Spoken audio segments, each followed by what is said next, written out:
Mr. Lob, for weeks Iran has been engulfed by mass protests following the death of Mahsa Amini while in custody of the country's so-called morality police. What started as a demand for respect for basic women's rights has in some respects evolved into a demand for regime change. How do you think these protests may play out? In your view, are there differences between these and previous waves of protests?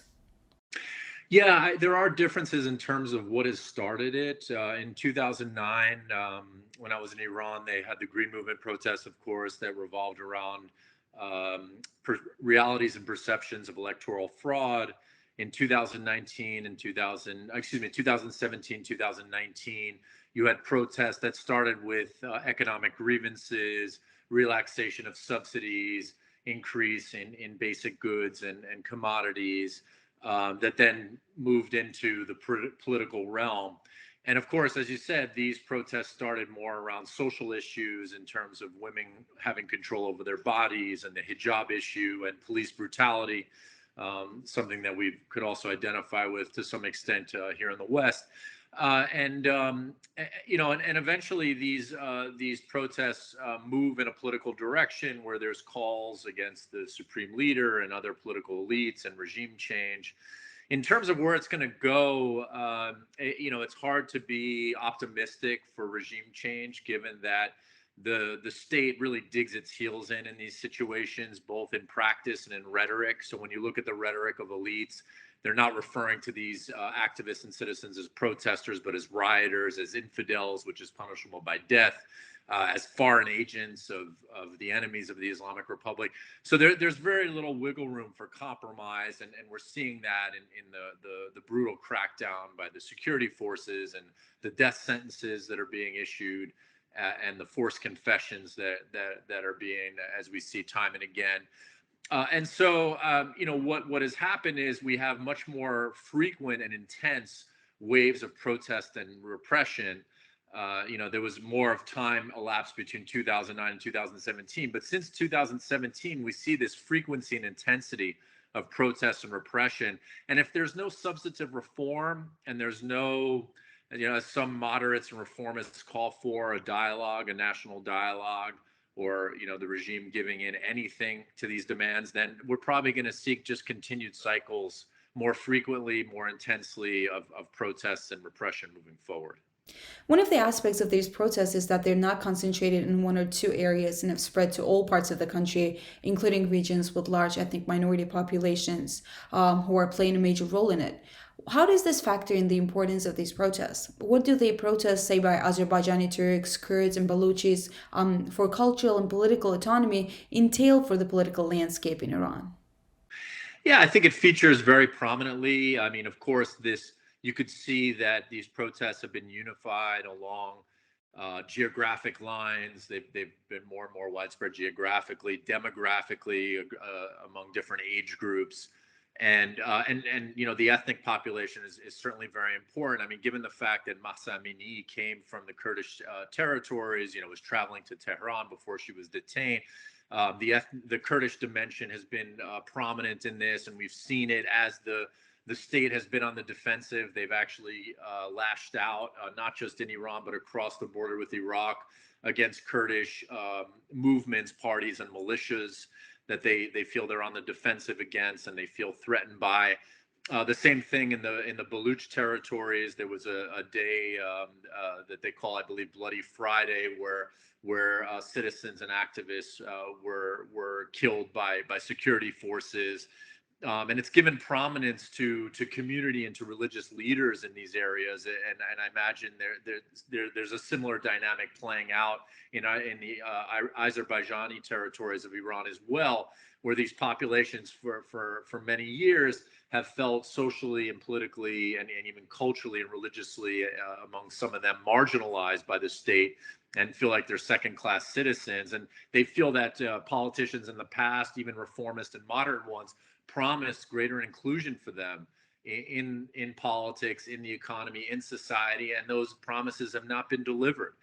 And so their voices are being heard. I mean, from the Azerbaijani front, there's also a foreign policy dimension. We see increased tensions between Iran and Azerbaijan as we speak, where Azerbaijan apparently just uncovered or convicted a network of Iranian spies within Azerbaijan. There's the tensions between Azerbaijan and Iran, and of course Iran trying to balance between Armenia and Azerbaijan, and having to also deal with its own internal Azerbaijani population that sometimes expresses its dissatisfaction with that foreign policy. So, it's an interesting dynamic between domestic and foreign policy and how they interact inside and outside of Iran. Much attention has been given to the protests in Iran in the international media, but it seems that the factor of ethnic minorities and the fact that the government has focused its crackdown disproportionately on minority regions has received less attention. Why do you think that is the case? Yes, it really has. And I think that first of all, I think just the protests writ large have received attention, but sometimes they've been overshadowed by events in Ukraine, which seems to still dominate the headlines. Which Iran is playing a role in, of course. Even as we speak today, apparently there was some Iranian drones and perhaps even missiles that are doing damage in Ukraine and that are being shot down by the Ukrainian military. So it's had to compete with attention. Not to mention, I'm speaking really from the U.S. perspective. We've just had some major elections that have garnered a lot of attention. The midterm elections in November.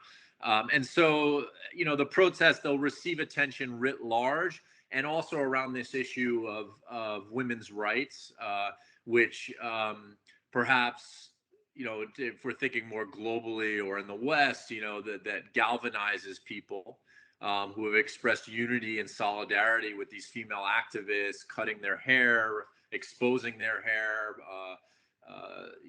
attacking symbols of that speak to the foundational identity and ideology of the Islamic Republic, the hijab, and other symbols, and so those have those events and activities have galvanized, and developments have galvanized Western audiences more than the ethnic issue in Iran, which as you say is equally as important here in the dynamics of the protests and in the dynamics of the politics and society of Iran more broadly. As anti-government protests continue across Iran, the ethnic Azerbaijani minority has joined the protests demanding freedom, justice, and national government, which refers to the period of Iranian Azerbaijan's autonomy from 1945 to 1946. But calls for national autonomy in Iranian Azerbaijan are considered divisive by the authorities, who have labeled people that were detained in recent protests in northwestern Iran as separatists or pan-Turkists. What is your take on that? Well, like everything, when you study the Azerbaijani issue in Iran, it's complex.